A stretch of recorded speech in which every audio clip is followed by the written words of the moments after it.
We all know Scratch, that engine where many of us learned how to make games. And I also made a lot of games in Scratch. But now that I know how to make games in Unity, I wanted to see how much I've improved over the years by remaking one of my old Scratch games.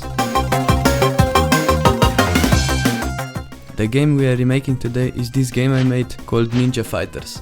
It's this simple game where you play as a ninja fighting off those blue slimes with a sword. When you hit them, they start flashing for a few moments and then they explode. But if they touch you first, they explode instantly, which causes you to lose health. And that's basically the whole game. And now it's time to remake this in Unity, so let's get right into it. So first we need to make a new Unity project. Let's start by making the enemy model, so let's hop into Blender.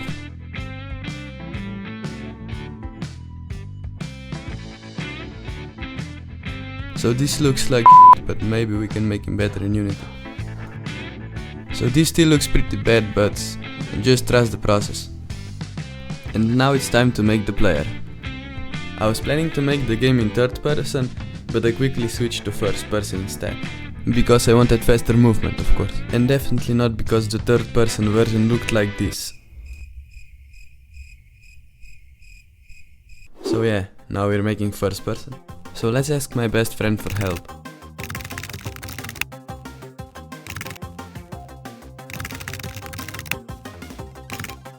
A few moments later. So now we finally have first person movement, and I also added this sword. But you can't really do anything with it, so we need to give it some functionality. So now you can hit him with a sword. And it's actually pretty fun to just bounce him around. And now it's time to add the main mechanic of the game. So we're gonna achieve this by making them work like creepers from Minecraft. When you get close they will start ticking and then explode. But hitting them will reset the timer. So I made some particles using Unity's particle system. Okay, I'm not him. But at least we now finally have explosions.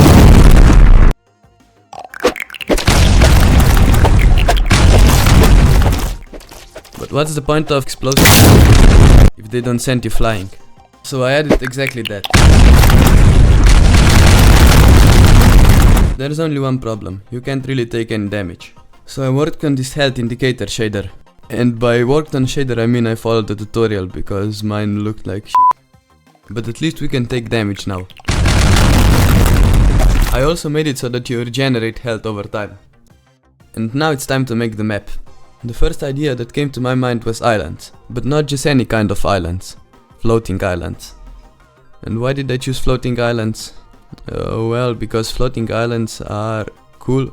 The original game didn't have any, but we're remaking it, not remastering. So let's get to work. So I started by making floating islands in Blender. I was going for this stylized nature look.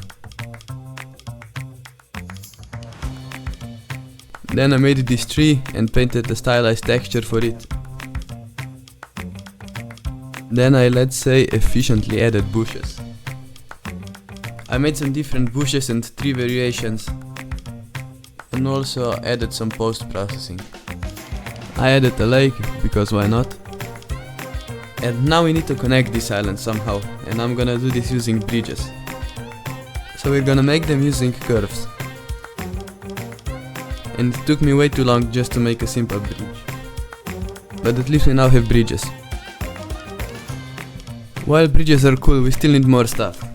So I added some walls for wall running. So you can now do this. Then I started making jump pads.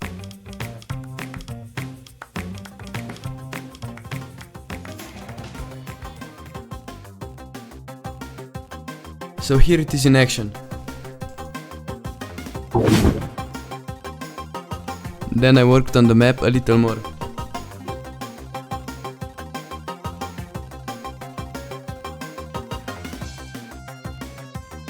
And the map is finally done.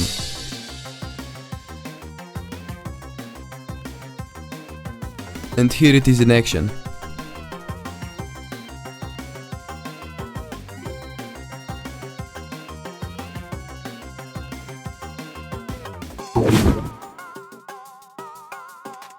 The original game had one more thing I didn't mention yet.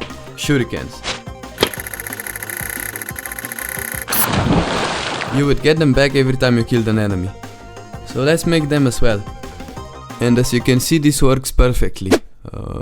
Well, maybe not. But I got a little carried away and had to try something. I spawned like a million slimes and tried exploding them all at once.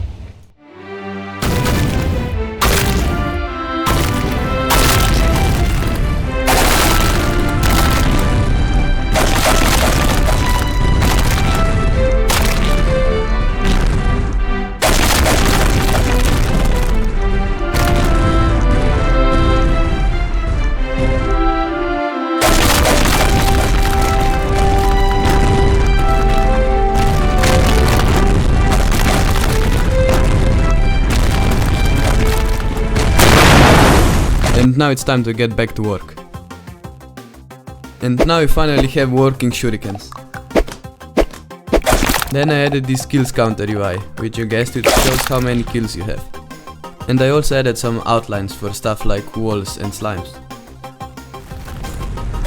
I also made shurikens cooler. Then I made it so that you can actually see how many shurikens you have, because you know that's kinda useful. And now it's time to make some extra gameplay, which is also kinda important when you're making a game. And this is what I came up with.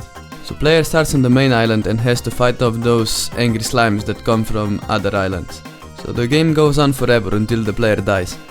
And the goal of the game is just to get as much kills as possible. And the longer you play, the harder it becomes. So I made it now, and enemies will now spawn on those small islands and come to the main island through the bridges. And I also added this health bar UI. And now it's time to add some enemy variation. By adding enemy variation, I just mean scaling up a default enemy and changing his color. But at least we now have big purple guys.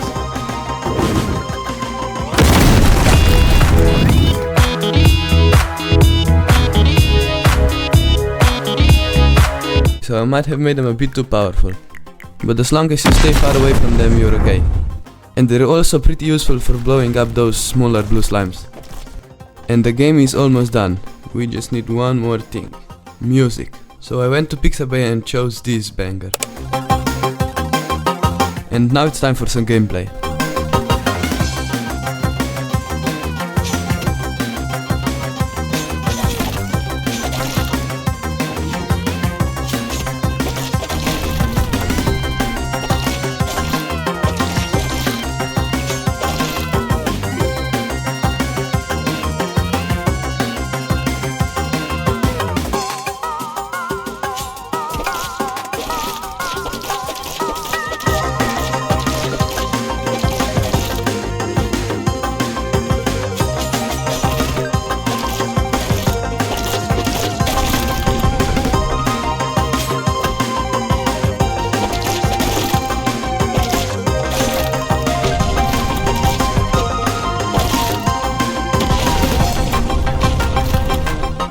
Thanks for watching and see you next time.